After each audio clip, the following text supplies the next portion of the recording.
नमस्कार दोस्तों, मैं हूं आपका दोस्त रविहंस। मैं आप सभी का स्वागत करता हूं अपने चैनल आर के शक्ति पे।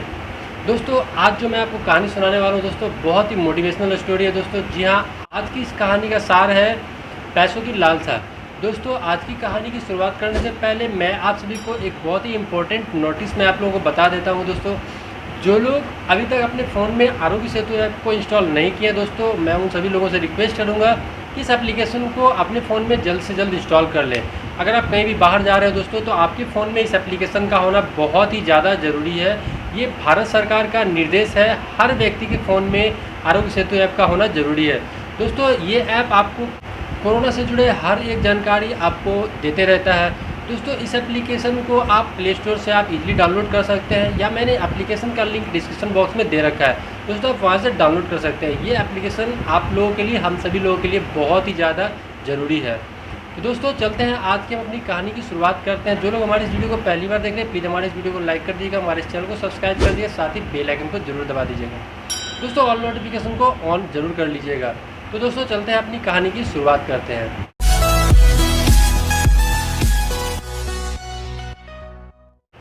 दोस्तों, एक गांव में एक बहुत ही धनी व्यक्ति रहता था। वो बहुत ही पैसे वाला व्यक्ति था। उसके पास बहुत सारे बंगले थे, बहुत बड़ी बड़ी गाड़ियाँ थी, बहुत सारे नौकर थे। उसे वो जो अपना ज़िंदगी था, मतलब दिन रात हमेशा अपनी ज़िंदगी में सिर्फ पैसे कमाने के बारे में ही सोचते रहता था। वो हर कुछ करता था, वो हर कोशिश जो करता था सिर्फ पैसे कमाने के लिए करता था। उसके बंगले के सामने एक मोची का दुकान था। वो मोची अपनी ज़िंदगी चलाने के लिए दूसरों के फटे जूते सीता था, या फिर उसके जूते को पॉलिश करके जो पैसे आता था उससे वो अपने जीवन को चलाता था, अपनी रोजी रोटी चला पाता था वो अपनी मोची की दुकान से। वो मोची जो था बहुत ही ज़्यादा नेक इंसान था। वो परमात्मा को याद करने, मतलब हमेशा परमात्मा के ध्यान में मग्न रहता था। वो जब भी कभी काम करता था तो अपने उस काम के दौरान वो हमेशा परमात्मा के धुन में भक्ति भजन गाने वो गाते रहता था। लेकिन इन सब से उस धनी व्यक्ति का कोई प्रभाव उस पर नहीं पड़ता था। वो इन सभी चीज़ों पे कभी कुछ ध्यान नहीं दिया। वो सिर्फ पैसे कमाने के लिए ध्यान देता था कि कैसे उसके पास ज़्यादा से ज़्यादा वो पैसे कमा सके। दोस्तों, इन दोनों का ज़िंदगी ऐसा ही चलता जा रहा था। कुछ समय बीतने के बाद वो जो धनी व्यक्ति था, जिसके पास बहुत सारे पैसे थे, वो धीरे धीरे करके वो बीमार होने लगा।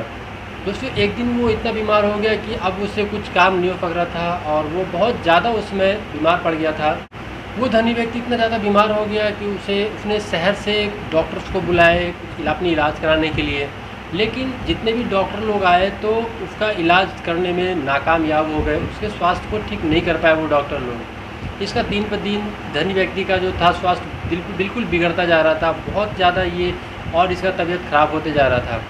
तो ये इसने सोचा कि चलो, मेरे यहाँ से कोई डॉक्टर इलाज नहीं कर पाएंगे, तो इसको विदेश जाने के लिए सलाह दिया गया। तो ये जो धनी व्यक्ति था, ये वहाँ से विदेश चला जाता है अपने इलाज के लिए, और वहाँ जाके बहुत पैसे बर्बाद करता है, बहुत पानी की तरह पैसों को बहाता है अपने इलाज में। लेकिन वहाँ भी कोई भी डॉक्टर ऐसा नहीं होता है जो इसकी इलाज कर सके सही तरीके से। वो जो धनी व्यक्ति था वो आखिर में हार जाता है, अपने आप से हार जाता है, और वहाँ के जितने भी डॉक्टर थे वो लोग भी इसे ठीक करने में सक्षम नहीं हो पाए थे। तो ये ठान लेता है कि चलो, अब तो हम ज़्यादा दिन अब नहीं जी पाएंगे, हमारी ऐसी ही अब हालत में अपने परिवार के साथ समय अब हमें देना चाहिए। जितना भी ज़िंदगी हम जिएंगे अपने परिवार में, अपने गाँव वालों के साथ अब हमें रहना पड़ेगा। ये सोच के वो धनी व्यक्ति विदेश से अपने गाँव आ जाता है, और अपने गांव में, अपने घर में, अपने परिवार वालों के साथ हंसी खुशी ये सोच के जीने लगता है कि अब जितनी भी दिन बचे हुए हैं अपने परिवार के साथ ही हमें गुजारना है। तो ऐसे ही उसका अब ज़िंदगी चल रहा था। वो अपने बंगले में, अपने जो महल उसका था, उसके अपने महलों में, अपने कमरे में वो दिन भर आराम किया रहता था, क्योंकि उसका तबीयत तो बहुत ख़राब था। एक दिन उसके कानों में बहुत ही मीठी जो सुर होती है ना, वो ध्वनि, वो मीठी ध्वनि उसके कानों में सुनाई दिया। तो वो उसका मन बहुत ज़्यादा प्रसन्न हो गया। वो इस ध्वनि को सुन के बहुत ज़्यादा खुश हो गया, और अपने नौकर को बुलाया। अपने नौकर को बुला के पूछा कि ये जो इतनी मीठी सुर, इतनी मीठी ध्वनि जो सुनाई दे रही है, ये कहाँ से आ रही है।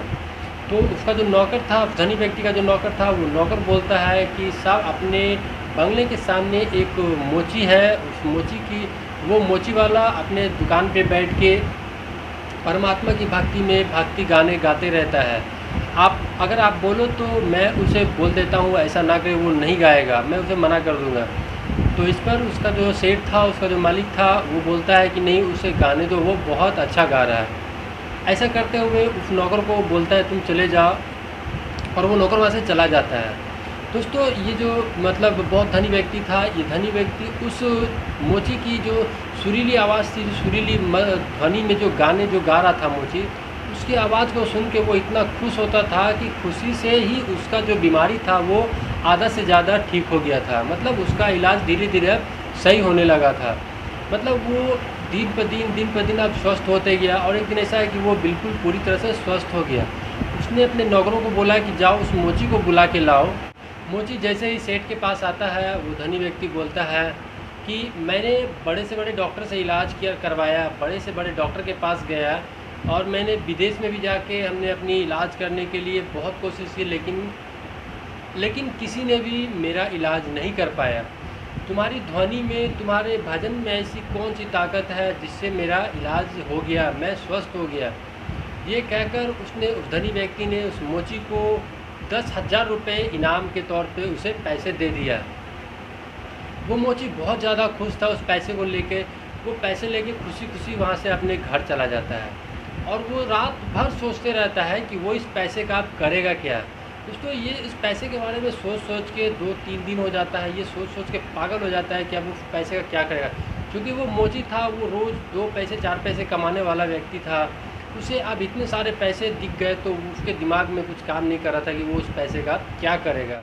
अब वो मोची जो था इस पैसे को देखकर बहुत ज़्यादा परेशान लगने लगा था, बहुत ज़्यादा परेशान होने लगा था। उसका ध्यान भी अब उस परमात्मा के भजन पर से धीरे धीरे हटने लगा था। ये सोच के वो मोची जो है ना बहुत परेशान हो गया था। वो निश्चय कर लेता है कि अब इस पैसे का वो कुछ नहीं करेगा। वो अगले ही दिन अपने पैसे लेके, उस पैसे को लेके उस धनी व्यक्ति के पास जाता है जिसने उन्हें दान में दिया था, दक्षिणा में दिया था। तो वो उस धनी व्यक्ति के पास जाता है और कहता है कि सेठ आप इस पैसे को वापस ले लो, मैं इस पैसे का कुछ नहीं कर सकता। वो मोची कहता है कि सेठ जी इस पैसे ने मेरा आराम छीन लिया है, अब मैं परमात्मा का भजन भी ठीक से नहीं गा पाता हूँ। इस पैसे के बारे में मैं दिन भर सोचते रहता था कि मैं क्या करूँगा इस पैसे के।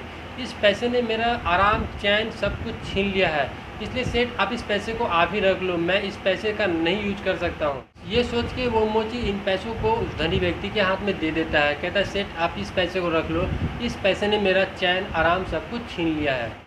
दोस्तों आज की इस कहानी से हमें सीख मिलता है कि हमारी मेहनत की कमाई से जो पैसे होते हैं उससे हम बहुत ज़्यादा खुश रह सकते हैं, और खुश रहते भी हैं। हमें अपनी मेहनत की कमाई ही खाना चाहिए। पैसों की बहुत ज़्यादा लालसा करना अच्छी बात नहीं है, बहुत ज़्यादा बुरी बात है। इससे हम अपनी ज़रूरतों को ज़रूर पूरी कर सकते हैं, लेकिन एक अच्छी खुशी, एक अच्छा आराम नहीं प्राप्त कर सकते हैं। पैसा हमें अपनों से दूर ले आता हो, हम कितने भी क्यों ना अमीर हो, ये जो पैसा है हमें अपनों से दूर ले जाता है। इसलिए दोस्तों परमात्मा का ध्यान कीजिए, परमात्मा को कभी भी मत भूलिए, सच्चे दिल से हमेशा परमात्मा को याद करते रहिए। और पैसे तो ज़िंदगी भर कमाने ही हैं, उनके पीछे पागल मत हो जाइए। दोस्तों आज का कहानी दोस्तों हमारा इतना ही था। दोस्तों उम्मीद करता हूँ आपको ये कहानी बहुत अच्छी लगी होगी। अगर दोस्तों आपको कहानी अच्छी लगी तो प्लीज़ हमें इस कमेंट बॉक्स में ज़रूर बताइएगा आपको कहानी कैसा लगा। दोस्तों मिलते फिर अगली वीडियो में एक नई कहानी के साथ, जब तक के लिए जय हिंद।